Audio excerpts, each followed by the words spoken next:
Hello विद्यार्थियों और दोस्तों मित्रों, जो भी फील करें आप लोग कनेक्ट होने के लिए, वो कुछ भी मान सकते हैं आप लोग।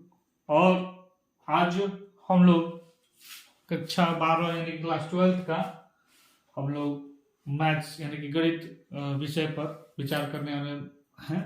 उसमें जो चैप्टर नंबर 3 है मैट्रिसेस यानी कि आव्यूह हिंदी में कहा जाता है, इसके बारे में आज हम लोग पढ़ना चालू करेंगे। ठीक है, और इसमें कैसे पढ़ना है, क्या है, कैसे मैटर है, उसको आज समझेंगे। आज का टॉपिक होगा आव्यूह क्या होता है, आव्यूह के जो है हम लोग कैसे उसका क्या निकालते हैं, आपके कोटि कैसे निकालते हैं, ऑर्डर कैसे निकालते हैं, ये सब समझेंगे आज के टॉपिक में, आज के वीडियो में। ध्यान से देखते हैं। देखिए, हम लोग ये जो आव्यूह है कुछ खास बहुत बड़ा तोप नहीं है अपने आप में। आपको बस ये समझना है, जैसे normal day to day life में यानी कि प्रतिदिन हम लोग प्रयोग करते हैं कि भाई हाँ भाई लिस्टिंग करनी रहती है, लिस्ट बनाना रहता है। जैसे कि हम लोग नॉर्मली कह लेते हैं कि राम के पास भाई पुस्तक कितनी है 30, तो राम के पास कलम कितने हैं तो 8 है। श्याम के पास पुस्तक कितना है 16, कलम कितने हैं 6। रमेश के पास पुस्तक कितना है 20, कलम कितने हैं 5, है ना। अब इसी चीज को हम ऐसे भी तो लिख सकते हैं, नीचे देखिएगा, इसी चीज को हम ऐसे लिख सकते हैं कि पुस्तक जो है राम के पास कितना है 30 है, श्याम के पास 16, रमेश के पास 20 है, कलम राम के पास 8 है, श्याम के पास 6 और रमेश के पास 5 है। इसी चीज को ऐसे भी लिख सकते हैं। ये जो व्यवस्था है ना, ये जो व्यवस्था किया जा रहा है, दिख रहा है 30, 8, 16, ये दिख रहा है, ये जो व्यवस्था दिख रहा है इधर, जो व्यवस्था दिख रहा है ना, इसी चीज को हम ऐसे एक क्या कर आयतकार ब्रैकेट में क्या कर दिए, डाल दिए, जैसे कि यानी कि रेक्टेंगुलर एरे इसको कह सकते हैं। रेक्टेंगुलर एरे में इसको डाल दिया गया, जैसे कि 30 है, ये 8 है, ये 16, 6, 20, 5। बात समझ में आ रही है। तो ये जो व्यवस्था दिया गया है दोनों का, जैसे इसको इसका व्यवस्था, इसका रिप्रेजेंटेशन, ये जो सिस्टम जो दिख रहा है, इसी को क्या कहते हैं, आव्यूह कहते हैं। ज्यादा कुछ नई बात नहीं है, हम लोग पहले से जानते हैं। ठीक है, तो इसमें कुछ खास बात नहीं है, बस समझने का फेर है, समझ विकसित करने वाली बात है। बात समझ में आ रही है। ठीक है, चलिए अब आगे बढ़ेंगे और इसके परिभाषा के बारे में ध्यान देते हैं कि इसकी परिभाषा क्या होगी। बात समझ में आ रही है। ज्यादा कुछ मतलब कि ज्यादा जटिल ना सोचे, साधारण तरीके से समझने का प्रयास करें ताकि बहुत आसानी से समझ में आएगा। बिल्कुल आएगा। चलिए अब जो है किसकी बात करते हैं हम लोग अब बात करेंगे कि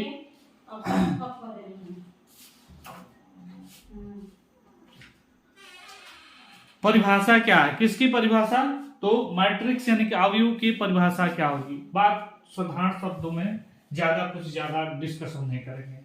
मैट्रिक्स यानी कि आव्यूह को जो है कैसे डिफाइन करेंगे, कैसे उसको परिभाषित करेंगे, तो कहेंगे कि आव्यूह क्या है, तो संख्याओं या फलनों का क्या है, एक आयतकार क्रम विन्यास है। एक आयतकार क्रम विन्यास है, जैसे कि आप अभी बताएंगे, दिखाएंगे क्या है, आयतकार क्रम विन्यास है।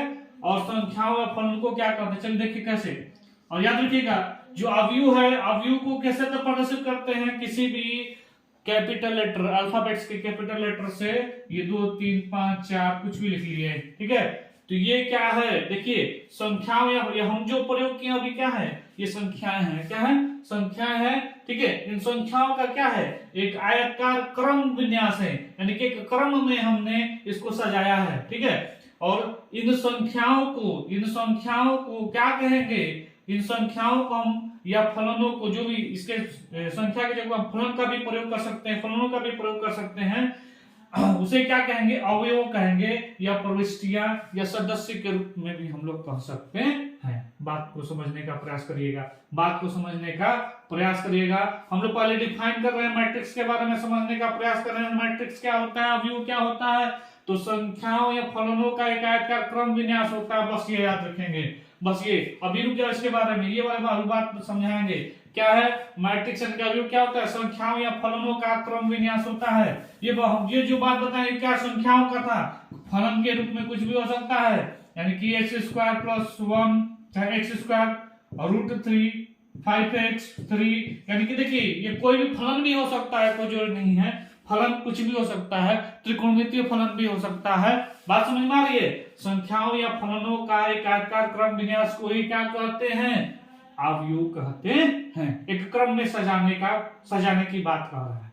या अंग्रेजी में हम क्या कहेंगे कि what is matrix? What is matrix कहेंगे an ordered rectangular array, an ordered rectangular array. इसका मतलब क्रम होता है, रेक्टेंगुलर मतलब आयताकार हो जाएगा, एरे मतलब विन्यास, ठीक है। एक ऑर्डर रेक्टेंगुलर एरे होता है, किसका किसका होता है? नंबर ऑफ फंक्शंस का, नंबर ऑफ फंक्शंस का, ठीक है, उसे क्या कहते हैं? मैट्रिक्स कहते हैं। इसी बात को अंग्रेजी में बात बताई गई है। और ये जो नंबर्स यूज किए जाएंगे, यहाँ पे भी देख लीजिए, जो नंबर्स यूज किए जा रहे हैं, ये नंबर्स, इनके जगह पे नंबर्स या कोई भी फंक्शन हो सकता है, यानी कि कोई भी फलन हो सकता है, कहने का मतलब ये है। और इनको क्या कहते हैं अंग्रेजी में? एलिमेंट्स कहते हैं। क्या कहते हैं? एलिमेंट्स कहते हैं। क्या कहते हैं बाबू? एलिमेंट्स कहा जाता है। हिंदी में क्या कहा जाता है इसको? तो ये बात कहें, अवयव कहा जाता है। समझ में आ रही बात? ठीक है। अब चलिए इसका व्यापक रूप देते हैं। व्यापक रूप किसका? इसे व्यापक रूप में कैसे आप दर्शाएंगे, इसका मतलब क्या है, और थोड़ा डीप जानकारी जानते हैं, इसके बारे में समझने का प्रयास करते हैं। चलिए आगे हम लोग बढ़ते हैं। ठीक है। अरे हम लोग आगे बढ़ने के लिए ही पैदा हुए हैं, आगे नहीं बढ़ेंगे तो फिर रहने का फायदा क्या है? ठीक है।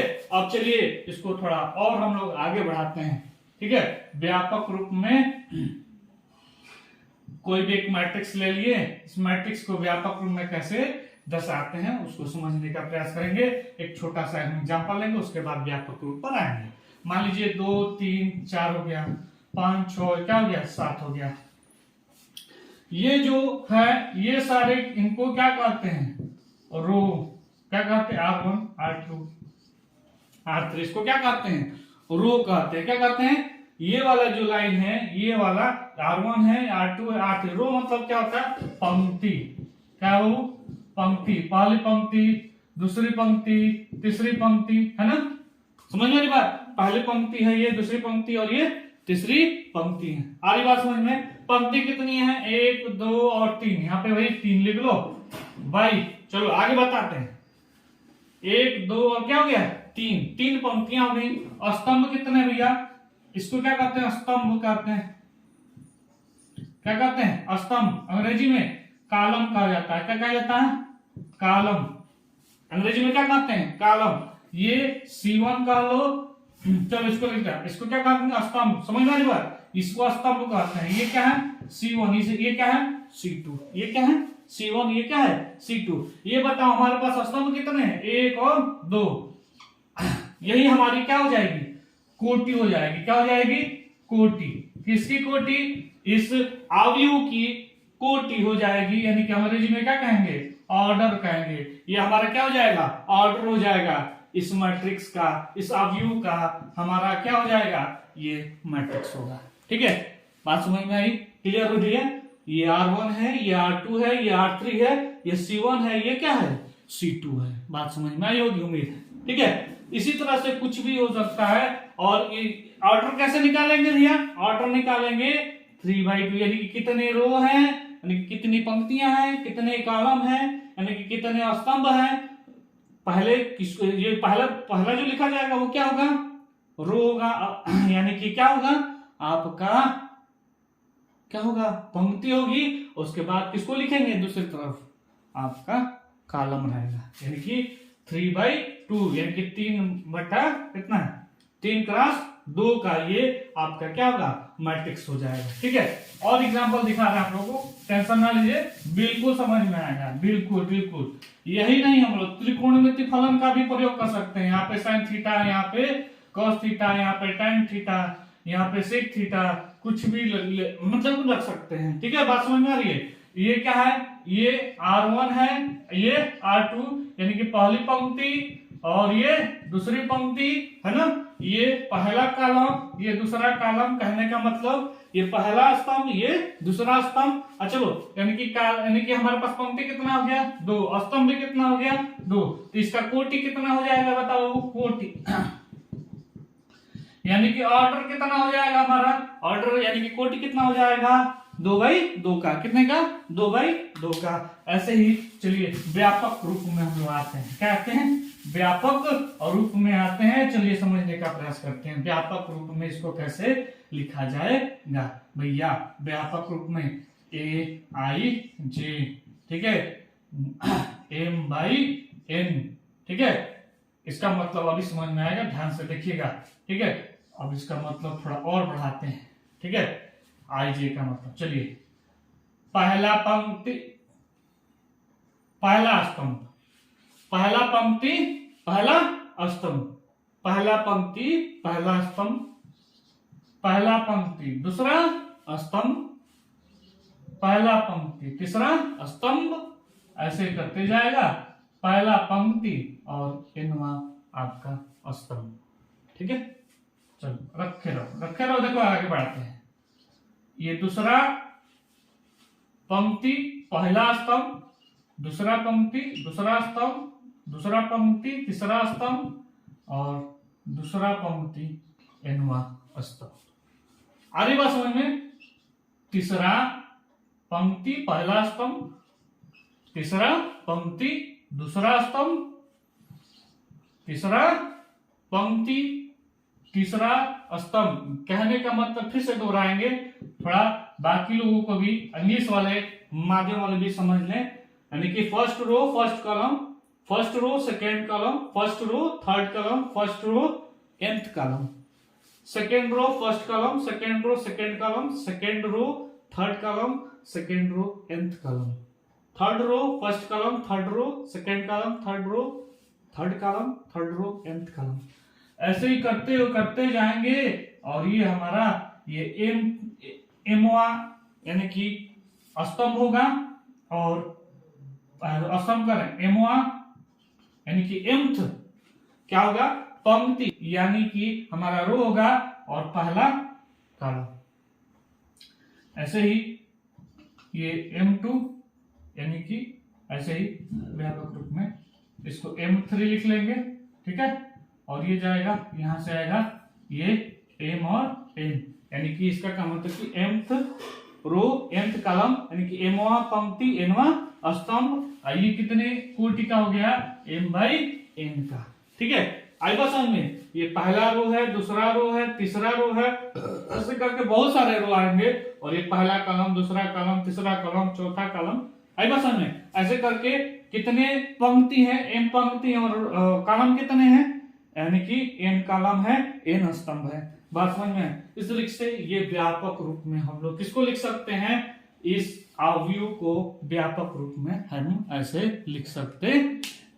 बात समझ में आ रही है? क्लियर है? चलिए अब जो है मान लीजिए तो ठीक है, और हम लोग मैट्रिक्स यानी कि और अवयव के हम ऑर्डर वगैरह कैसे निकालेंगे उसको समझते हैं। चलिए निकालते हैं इसको, ठीक है। नोट करते जाएंगे आप लोग पूछ करके। अब चलिए हम कोई भी एक मैट्रिक्स ले ले रहे हैं, 2 3 5 6 7 8 √3 1 2, ठीक है। और पूछ दे इसमें का कि आप ये बताइए कि इसका कोटि कितना होगा, तो क्या देखेंगे? 1 2 3, यानी कि ये R1 हो जाएगा, R2 R3, पहला पंक्ति, दूसरा पंक्ति, तीसरा पंक्ति, यानी कि 3 रो हो गया, यानी कि 3 पंक्ति हो गई। कॉलम कितने? 1 2 और 3 भैया, यानी कि C1 C2 और C3, यानी कि 3/3 का मैट्रिक्स है, 3/3 का है। क्या ये कितने ऑर्डर का, कितने कोटि का मैट्रिक्स है? 3/3 का है, जिसमें 3 रो और 3 कॉलम है। बात समझ में आई? चलिए इसमें से हम एक और क्वेश्चन पूछ सकते हैं। चलिए क्वेश्चन हम पूछ ले रहे हैं आप लोग से ही। 2 1 का मान कितना होगा बताइए? 3 2 का मान कितना होगा बताइए? 2 3 का मान कितना होगा बताइए? चलिए बताइए। तो अब देखिए कहने का मतलब क्या हो गया इसमें? ये पहला वाला हमेशा किसको डिनोट करता है, किसको प्रदर्शित करता है? दूसरा कॉलम, सॉरी दूसरा रो पहला, दूसरा रो पहला स्तंभ, यानी कि कॉलम, यानी कि दूसरा पंक्ति कौन सा है भैया? ये वाला है।